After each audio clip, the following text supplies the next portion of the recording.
Welcome to Killer Constructions. I'm your host, Onyx, and I believe that every story needs to be built with precision. As I assemble the evidence piece by piece, I invite you to join the investigation of these 100% true crime stories. Subscribe to the channel, leave a comment with your thoughts on the build, and hit that notification bell. If you prefer the audio-only experience, you can find us on Spotify, Apple, Amazon, or wherever you listen to podcasts. For the full visual build and breakdown, follow us at the handle at Killer Constructions on YouTube and TikTok. Let's get to work. She built her career by closing the distance between herself and the world. No barriers, no handlers, no velvet rope, just a camera, a voice, and the belief that openness was a virtue.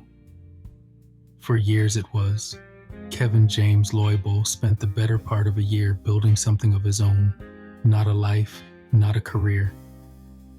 He built it alone, in a dark room with the windows covered, out of footage of a woman who had no idea he existed. By the time anyone thought to look, it was already finished. To understand how that happened, we have to start with the person at the center of it all. Let's take that closer look.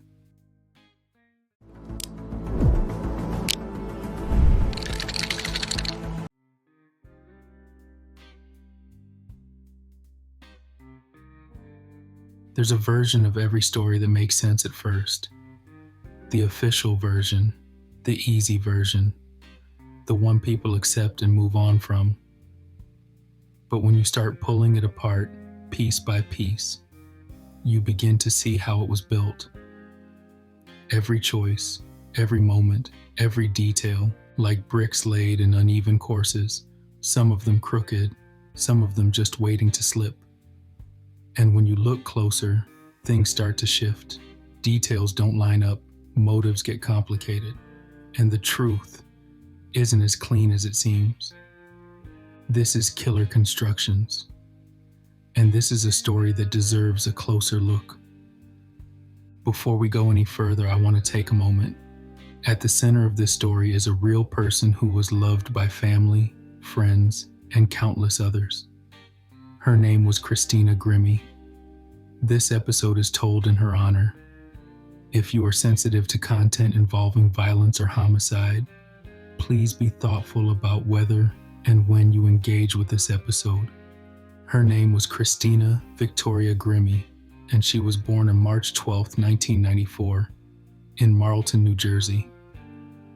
The kind of suburban town that doesn't produce many pop stars, a place of strip malls and school buses and Friday night football games. The kind of place where talent tends to go unnoticed unless someone is paying attention. Her father was paying attention.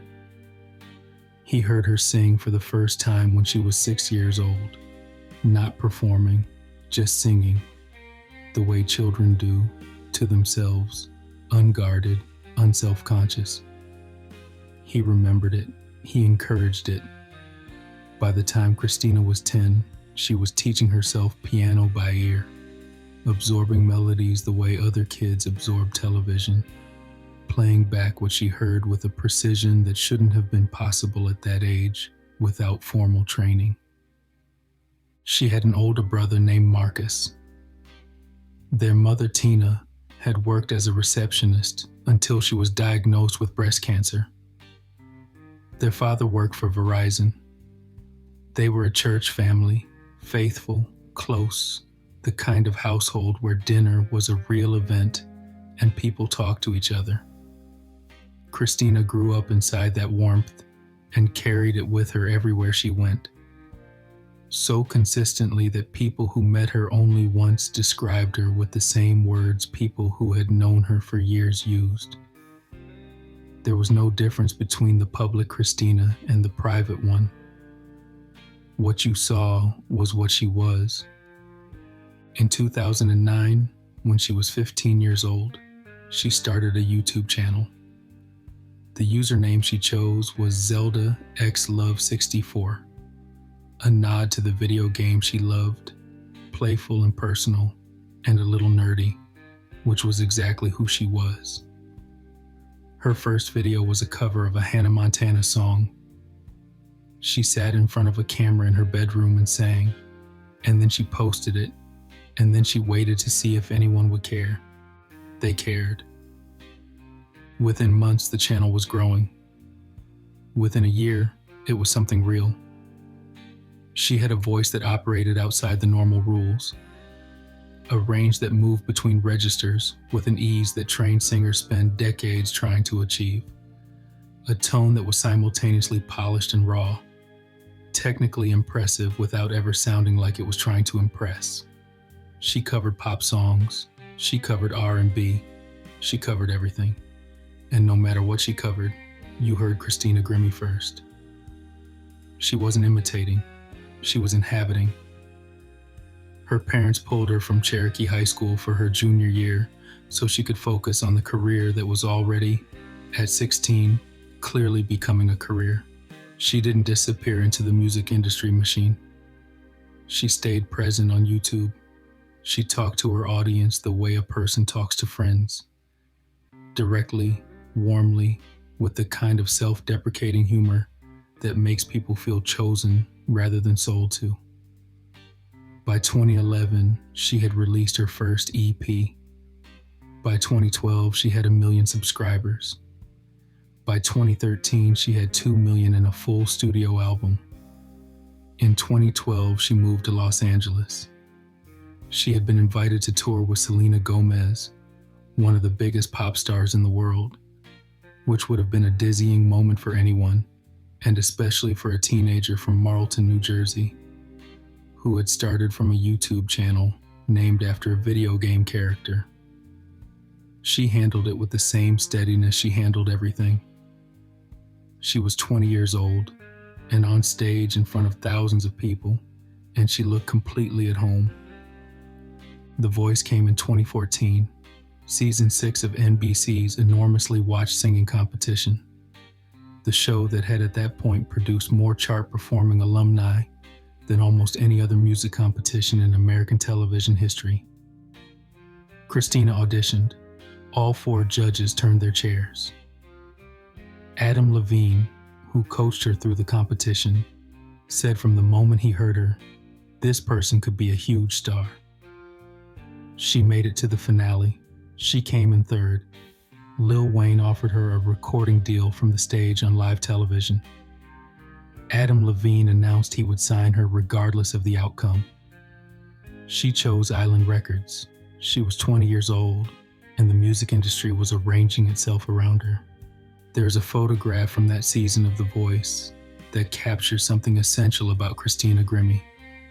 She is on stage, mid-performance, eyes closed, and she looks completely at peace. Not transported, not performing peace, actually at peace. Like someone doing exactly the thing they were made to do, in exactly the place they were supposed to be. The audiences in that studio, night after night, felt it. The judges felt it. The 3.87 million people who subscribed to her YouTube channel and the 709 million views those videos accumulated over her career, they felt it too. She was also funny. She was an anime enthusiast. She streamed video games on Twitch. She adopted a dog and collaborated with PETA on pet adoption campaigns. She received the Tree of Life Award from PETA in her honor. She was genuine about her Christian faith without ever using it as a boundary between herself and people who didn't share it. Her manager was her brother Marcus, who had left his own life to travel with her, to stand at the merchandise table after every show, to be the person she trusted most in the room at the end of every night. By the spring of 2016, she had released a new EP called Side A. She had taken an acting role in a film called The Matchbreaker. She was in the process of becoming what people had predicted she would become. Not a moment or a season or a voice competition contestant, but an actual lasting career. A name that would still be playing on the radio in 10 years. She was 22 years old. and she had already built more than most people build in a lifetime. On June 10th, 2016, she was opening for a band called Before You Exit at the Plaza Live, a mid-sized concert venue in Orlando, Florida. She had posted on social media that morning, excited, warm, present, as she always was. She had told her fans where she would be and that she would be staying after to meet them, to sign autographs, to take photographs, to be the kind of performer who never treated the audience as a transaction. The show ended around 10 o'clock. She moved to the merchandise table in the lobby. The line formed. She smiled at every person who approached her. She hugged people. She signed things carefully. She was completely unguarded because that was who she was, and because she had done this dozens of times, and because the person standing in front of you at the merchandise table after a show is a fan, is someone who loves your music, is someone who came here because your voice meant something to them. She could not have known about Kevin James Loibl. He was 27 years old, and he had been driven in a taxi. He had paid $200 to take him from St. Petersburg to Orlando to be in that line. He had a ticket to the show. He had stood at the back of the crowd during the performance. An Orlando Police Department photograph taken during the concert shows him there, a face in the audience, indistinguishable from anyone else watching. He had a small backpack with him. Inside it were toiletries and 2 handguns and a tactical knife and 2 fully loaded magazines. He had no luggage. When he checked into his hotel the afternoon before the show, the front desk manager noticed it. No luggage, just a man checking in alone with a small bag. Strange enough to register, not strange enough to act on. He had also removed the hard drive from his computer before he left St. Petersburg and climbed into the taxi and paid $200 for the round trip he had already decided he would not be making. He had purchased the 2 handguns legally, days before the concert. To understand what brought Kevin James Loibl to that lobby on the night of June 10th, you have to go back approximately a year, to sometime in 2015, when something shifted inside a 27-year-old man who worked part-time at the Best Buy Geek Squad in St. Petersburg, Florida, and who, according to his own father, lived like a hermit. His father's name was Paul. He told investigators that Kevin hardly left his room except to go to work. His bedroom windows were covered with aluminum foil and heavy curtains because of what the family described as an aversion to light. He had one friend in the world, a co-worker named Corey Dennington, who would later describe himself to investigators in exactly those terms. One friend in the world. Kevin Loibl had no social media presence to speak of. He was not registered to vote. He did not go out. He did not date. He was, by every description from every person who knew him, a man who had stepped back from the world until the world was a very small room in his father's house with the windows covered. And then he found Christina Grimmie. Dennington told investigators that the obsession began sometime between 6 months and a year before the shooting. That it started, as so many obsessions do in the age of the internet, with a screen. Loibl began watching her YouTube videos. Then he watched all of them. Then he watched them again. He monitored her social media constantly, refreshing her pages for new posts, tracking her locations, following the map of her life through the public record she maintained for her fans. At work, at the Best Buy where he spent his days fixing computers in the back so he wouldn't have to interact with customers, he watched her videos on the clock. His manager, Luke Dahl, told investigators he had seen Loibl watching her videos at work. He described Loibl as socially awkward and detached. Loibl told co-workers that Christina Grimmie was his soulmate. He said it plainly, without embarrassment, as fact. He told them he sometimes played online games with her. When they gently pushed back, when Dennington pointed out that it was unlikely he would ever have a relationship with a celebrity he had never met, Loibel became angry, defensive. He did not want the reality of the situation explained to him. He had already built a different reality, and he intended to live inside it. What he built in the year before June 10th, 2016, is one of the most chilling portraits in the police record of this case. He went vegan to lose weight. He underwent hair transplant surgery. He had LASIK eye surgery. He was changing his body to make himself more appealing to a woman who had never looked at him. He was preparing for a meeting that existed only in his mind, grooming himself for a relationship that had no other participant.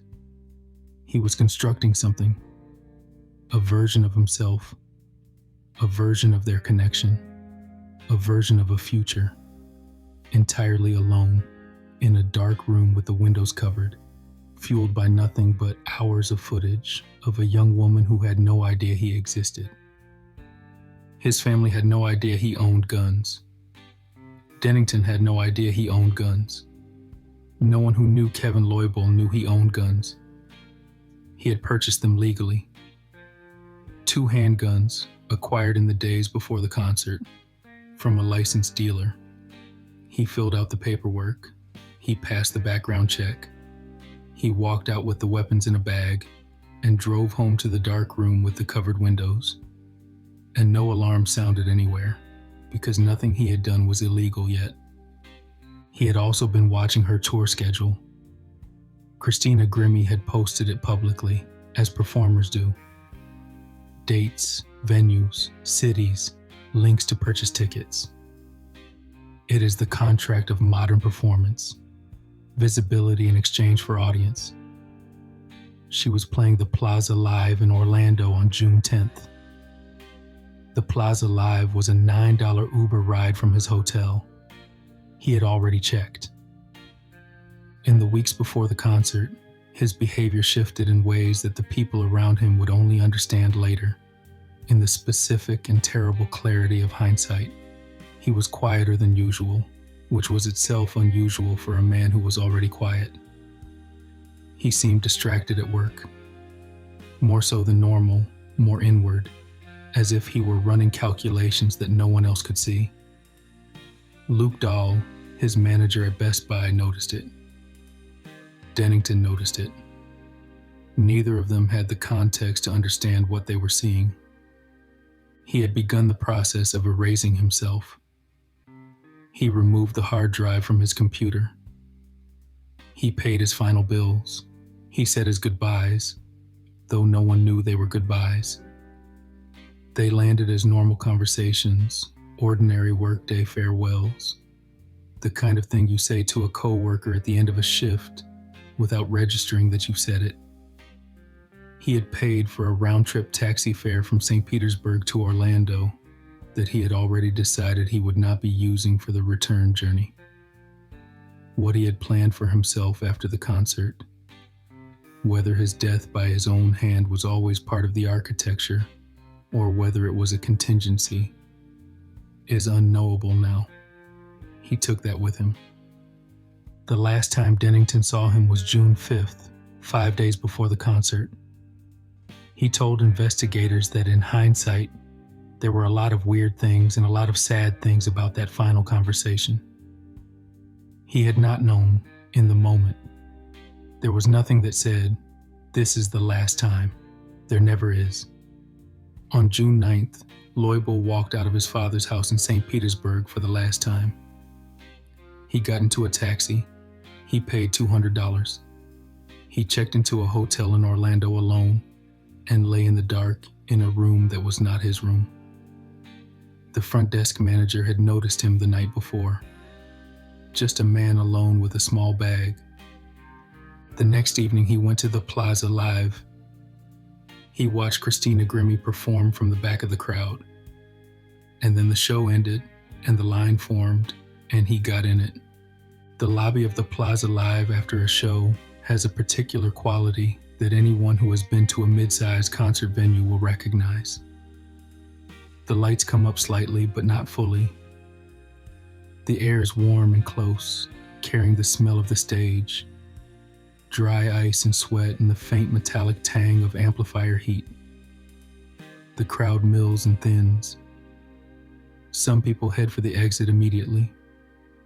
Others linger, still carrying the residue of the performance, reluctant to let the evening end.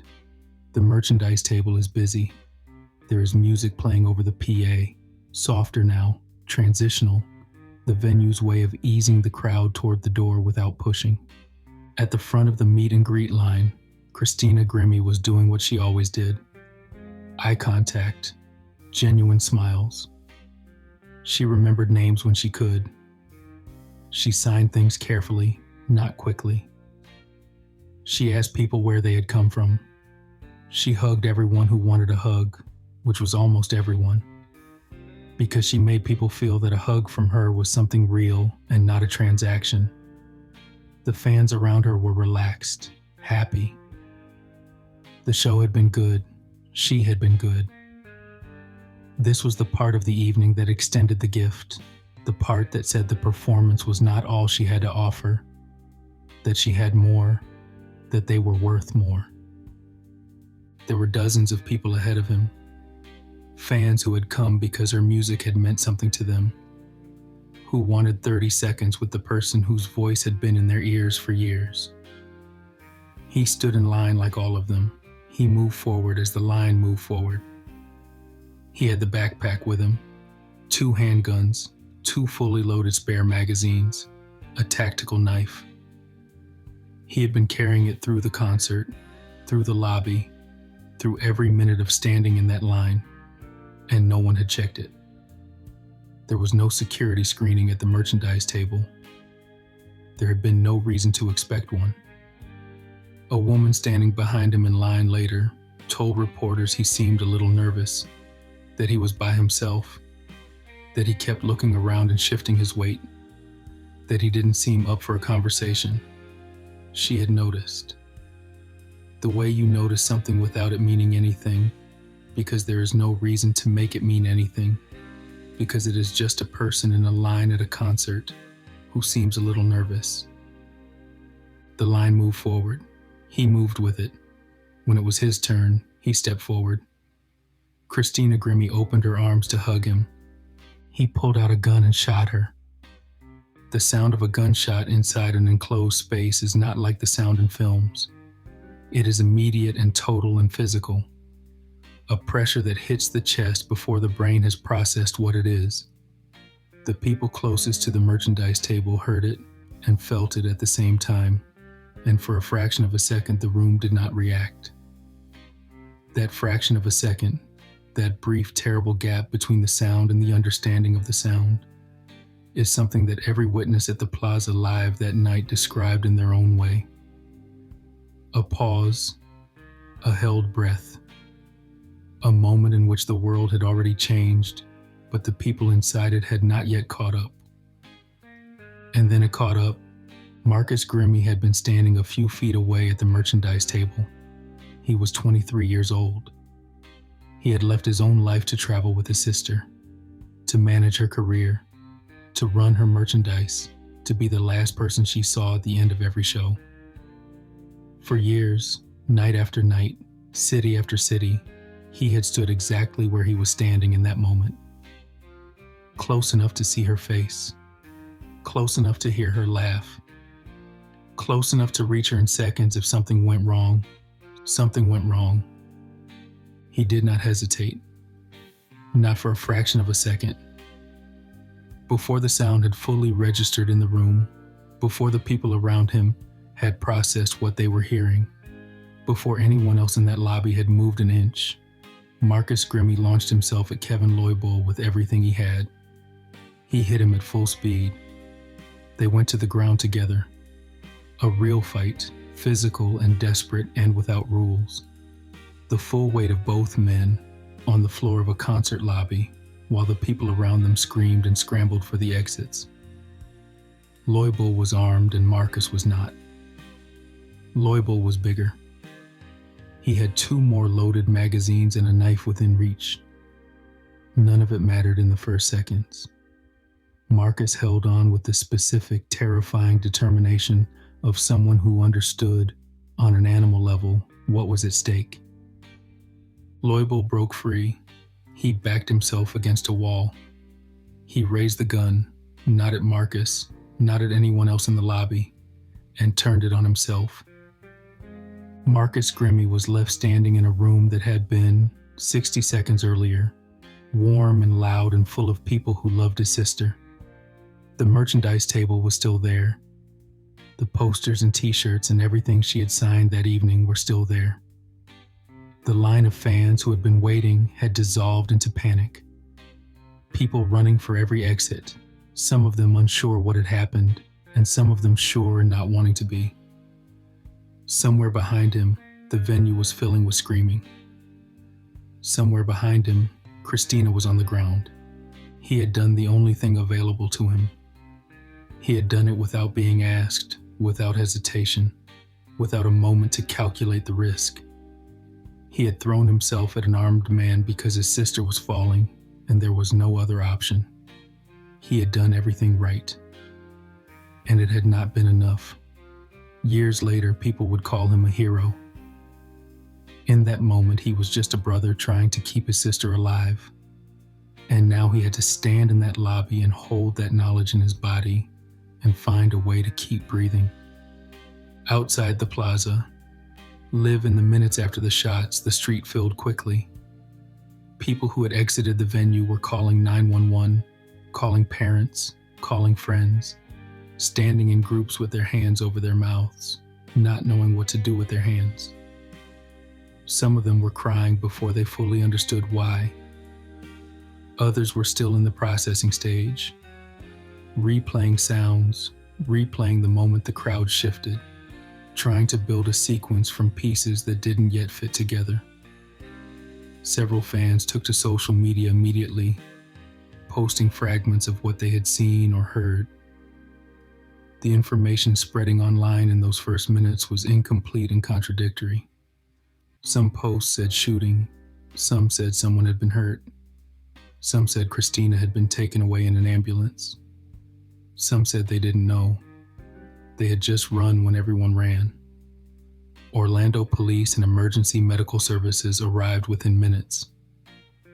First responders found Christina Grimmie on the lobby floor. She had been shot 4 times, twice in the chest, once in the head, and once in the neck. They found a weak pulse. They performed CPR. They loaded her into an ambulance and drove.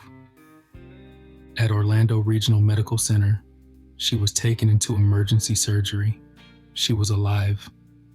That word, alive, spread across social media with the particular speed of information people desperately want to be true. Fans who had been at the show, fans who had learned about it from their phones, people who had subscribed to her YouTube channel in 2011 and had never met her but felt, in the way that audiences feel, that they knew her.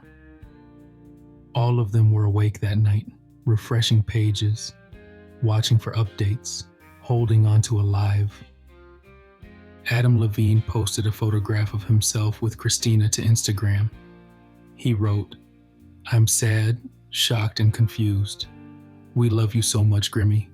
We are all praying hard that you can pull through this. This just isn't fair." The Voice's official account wrote simply, "There are no words. We lost a beautiful soul with an amazing voice." And then, realizing she was still in surgery, deleted it and reposted a message asking for prayers. The night stretched on. No update came. The silence from the hospital was the kind that people try to read meaning into and cannot. It was simply silence.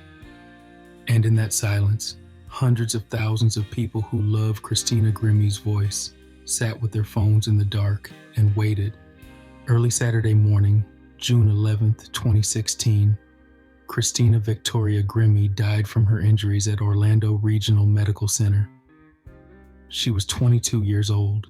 The hospital statement was brief and clinical. The internet's response was not. Within minutes, her name was the most searched term in the world. In Evesham Township, New Jersey, the town where she had grown up, where she had sat in front of a camera at 15 and decided to show the world what she had, more than 1,200 people gathered for a candlelight vigil. They wore t-shirts and pins. They carried posters. They placed flowers at a lectern and stood in a field in the dark and held candles. A childhood friend named Pete Inarato stood before them and said, "I never cried like that in my life." The community coming together is a testament to her character, just her as a person. She was buried at Berlin Cemetery in Berlin, New Jersey, on June 16, 2016. Orlando police investigated the case and closed it within 12 days. Kevin James Loybull was dead. There would be no trial. There would be no testimony. There would be no moment in the courtroom where motive was established in the clean, finalized way that courts require. Investigators could not crack the encryption on his phone. He had removed his computer's hard drive before he left St. Petersburg, destroying whatever record it held of the months and years he had spent watching and planning. What remained was the police report and the testimony of the people who had known him. And what that testimony gave back was not a motive so much as a portrait. A man who had retreated so completely from the world that the world, for him, had collapsed down to a screen. A screen showing one person. A person whose warmth and openness and genuine connection with her audience he had mistaken for something personal. Something between them, something that required an answer. There's a particular cruelty embedded in what made Christina Grimmie who she was and what it cost her. She was famous, in significant part, because she refused to perform distance, because she treated her audience as if each person watching mattered individually, because she stayed after every show to hug people and sign things and make eye contact and mean it. That quality, the specific, irreplaceable warmth that her fans loved most about her, was the quality that Kevin Loybull had watched for hundreds of hours and had read as intimacy. It was not intimacy, it was generosity. And there is no version of the world in which Christina Grimmie should have been required to be less generous, less warm, less present, less herself. The question this case leaves behind, and it is not a comfortable question, is about the architecture of modern fame, about what we have built in the age of the internet, where a performer's bedroom is accessible to anyone with a phone, where the parasocial bond between artist and audience can be constructed entirely without the artist's knowledge or consent, where a person can spend years in intimate proximity to someone who has no idea they exist. Christina Grimmie did not build that system. She simply lived and worked inside it, as openly and honestly as she knew how. The system failed her. What remained after the investigation was not a trial or a verdict or even a complete explanation. What remained was Christina Grimmie's absence and the people left to carry it. Christina Grimmie sang in church as a child because she loved it. She played piano by ear because no one had told her she couldn't. She posted a video on YouTube at 15 because her friends dared her to, and she said yes. She moved to Los Angeles at 18 and stood on a stage in front of millions of people and sounded exactly like herself.